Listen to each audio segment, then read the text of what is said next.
Negara Indonesia adalah negara hukum. Pasal 1 ayat 3 Undang-Undang Dasar Negara Republik Indonesia tahun 1945. Assalamualaikum warahmatullahi wabarakatuh. Pada sesi kali ini Ibu akan melanjutkan materi kemarin mengenai sistem hukum yang berlaku di Indonesia sesi 2. Sistem hukum yang berlaku di Indonesia ada 3, yaitu hukum Eropa kontinental, hukum agama, dan hukum adat. Berdasarkan catatan Susi Dwi Harijan di SHLRM PhD, Pusat Studi Kebijakan Negara Fakultas Hukum Unpad, secara umum sistem hukum atau tatanan hukum diartikan sebagai sebuah sistem dari keseluruhan kaidah-kaidah hukum dan bentuk penampilannya dalam aturan-aturan hukum. Sistem hukum merupakan suatu sistem terbuka yang harus mampu mengakomodasikan perkembangan yang terjadi dalam masyarakat. Lawrence M. Friedman dalam bukunya American Law and Introduction mengemukakan ada 3 unsur sistem hukum, yaitu legal substance atau substansi atau materi hukum, legal structure, kelembagaan hukum, dan legal culture, yaitu budaya hukum.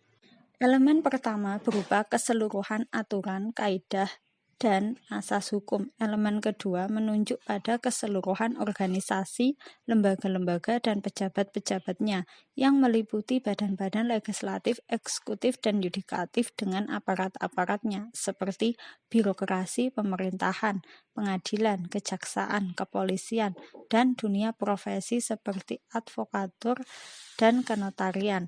Sedangkan unsur atau elemen ketiga merupakan unsur aktual yang menunjuk pada keseluruhan putusan atau perilaku yang berkaitan dengan unsur pertama. Bagaimana mengartikan budaya hukum sebagai persepsi terhadap hukum? Secara umum di dunia dikenal 2 sistem hukum besar, yaitu sistem hukum Eropa kontinental dan sistem hukum Anglo-Saxon. Perbedaan utama dari kedua sistem hukum tersebut terletak pada sumber hukum, di mana sistem Eropa kontinental menempatkan peraturan perundang-undangan sebagai unsur utama, sedangkan sistem Anglo-Saxon menempatkan putusan hakim sebagai sumber hukum utamanya. Oleh karena itu dituntut untuk membuat hukum-hukum sendiri melalui jurisprudensi.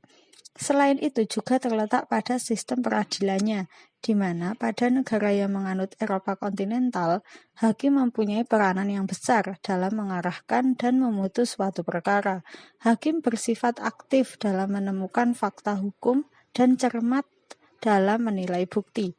Hakim berusaha untuk mendapatkan gambaran lengkap dari peristiwa yang dihadapinya sejak awal. Sistem ini mengandalkan profesionalisme dan kejujuran hakim, sedangkan dalam sistem Anglo-Saxon, kedua belah pihak yang bersengketa masing-masing menggunakan lawyernya berhadapan di depan hakim. Para pihak masing-masing menyusun strategi sedemikian rupa dan mengemukakan dalil-dalil dan alat-alat bukti sebanyak-banyaknya di pengadilan. Jadi yang berperkara merupakan lawan antara satu dengan lainnya yang dipimpin oleh lawyernya masing-masing. Contoh negara yang menganut rule of law adalah negara Inggris. Rakyat melalui parlemen bersama dengan sang raja merupakan pemegang kekuasaan tertinggi. Tanpa sebuah konstitusi sekalipun, setiap orang memiliki rasa tanggung jawab pada pemimpinnya untuk menjaga tegaknya hukum. Rule of law juga menuntut agar negara terus melayani rakyatnya dengan sebaik-baiknya. Saat ini, dalam perkembangannya, perbedaan tersebut menjadi tidak terlalu fundamental, karena negara yang menganut sistem Eropa kontinental melalui menggunakan putusan hakim sebagai sumber hukum. Demikian pula sebaliknya. Lalu pertanyaannya, apakah bisa sebuah negara menggunakan kedua sistem hukum tersebut? Jawabannya, bisa. Pada kenyataannya, tidak terdapat larangan suatu negara menggunakan 2 sistem hukum sekaligus. Di Filipina misalnya, untuk kaidah-kaidah hukum tata negara, pajak, hukum acara menggunakan sistem Anglo-Saxon, sedangkan sistem Eropa kontinental terletak pada hukum yang mengatur hubungan keluarga, properti, kontrak, dan hukum pidana. Awalnya, sistem hukum yang diterapkan di Indonesia hanya sistem Eropa kontinental saja. Setelah itu mulai ada perkembangan sistem hukum yaitu melalui perpaduan antara Eropa kontinental dan Anglo-Saxon. Sistem hukum Anglo-Saxon merupakan suatu sistem hukum yang didasarkan pada jurisprudensi, yaitu keputusan hakim terdahulu yang kemudian menjadi dasar putusan hakim selanjutnya. Sistem hukum Anglo-Saxon cenderung lebih mengutamakan hukum kebiasaan.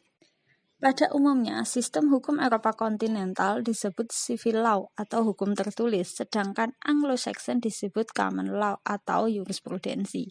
Berdasarkan Undang-Undang Dasar Negara Republik Indonesia tahun 1945, Pasal 1 Ayat 3 menyebutkan negara Indonesia adalah negara hukum. Sebenarnya istilah negara hukum termasuk istilah yang masih muda jika dibandingkan dengan istilah terkenal lainnya dalam ketatanegaraan seperti demokrasi, konstitusi, kedaulatan, dan lain sebagainya. Konsep negara hukum yang paling dikenal di dunia adalah konsep negara hukum Rechtsstaat, produk Eropa kontinental, serta konsep negara hukum rule of law, produk Anglo-Saxon. Maksud dari negara hukum ialah tidak ada satupun yang berada di atas hukum, dan hukumlah yang berkuasa. Penyelenggaraan kekuasaan pemerintah harus didasarkan atas hukum, bukan titah kepala negara. Negara dan lembaga-lembaga lain dalam bertindak apapun harus dilandasi oleh hukum dan dapat dipertanggungjawabkan secara hukum. Kekuasaan menjalankan suatu pemerintahan berdasarkan kedaulatan hukum atau supremasi hukum dan bertujuan untuk menyelenggarakan ketertiban hukum. Rechtsstaat lahir di daratan Eropa abad ke-17. Paham Rechtsstaat dikembangkan oleh ahli hukum Eropa kontinental. Dimulai oleh Immanuel Kant, dilanjutkan Friedrich Julius Stahl, dan Hans Kelsen. Sedangkan paham rule of law mulai dikenal setelah Albert van Dijk pada tahun 1885 menerbitkan buku Introduction to Study of the Law of the Constitution. Pilar-pilar utama untuk menyangga tegaknya suatu negara hukum modern, baik the rule of law maupun Rechtsstaat adalah 1. Supremasi hukum, supremacy of law. Adanya penegakan normatif dan empirik akan prinsip supremasi hukum. Semua masalah diselesaikan dengan hukum sebagai pedoman tertinggi. 2. Persamaan dalam hukum, equality before the law.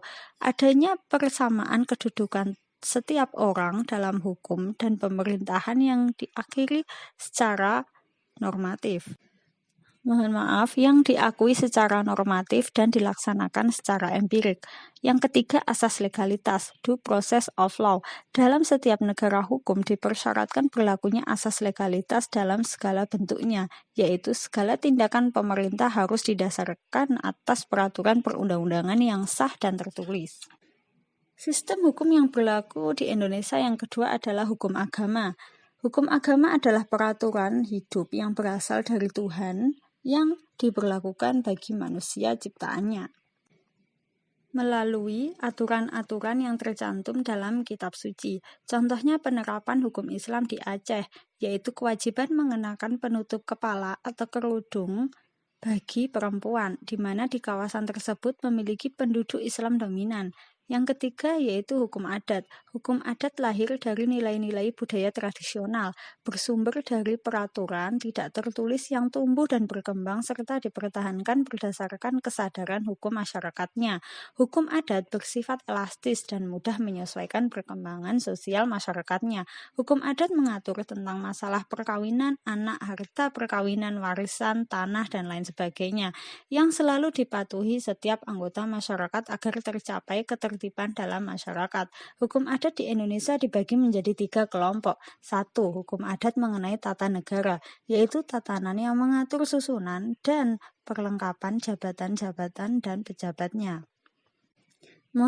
Yang mengatur susunan dan ketertiban dalam persekutuan-persekutuan hukum serta susunan dan lingkungan kerja alat-alat, perlengkapan, jabatan-jabatan, dan pejabatnya. Yang kedua, hukum adat mengenai warga, terdiri dari hukum pertalian kekerabatan, hukum tanah, dan lain sebagainya. Yang ketiga, hukum adat mengenai delik atau hukum pidana. Yang berperan dalam menjalankan hukum adat adalah pemuka adat karena ia adalah pemimpin yang disegani oleh masyarakat. Ketiga unsur di atas sangat mempengaruhi hukum Indonesia dalam tata hukum Indonesia. Konsep negara hukum lahir berdasarkan sejarah dan budaya dari setiap negara, sehingga tidak dapat dipaksakan dari satu negara ke negara lainnya. Lalu pertanyaannya adalah bagaimanakah periodisasi hukum di Indonesia? Silahkan dijawab pada komen di bawah ini. Terima kasih. Hukum bukanlah sekedar produk kekuasaan, melainkan rumusan pemikiran untuk menjawab problematika yang konkret. Firlana Hanif Amanah, siswa MAN IC 2020. Demikian, wassalamualaikum warahmatullahi wabarakatuh.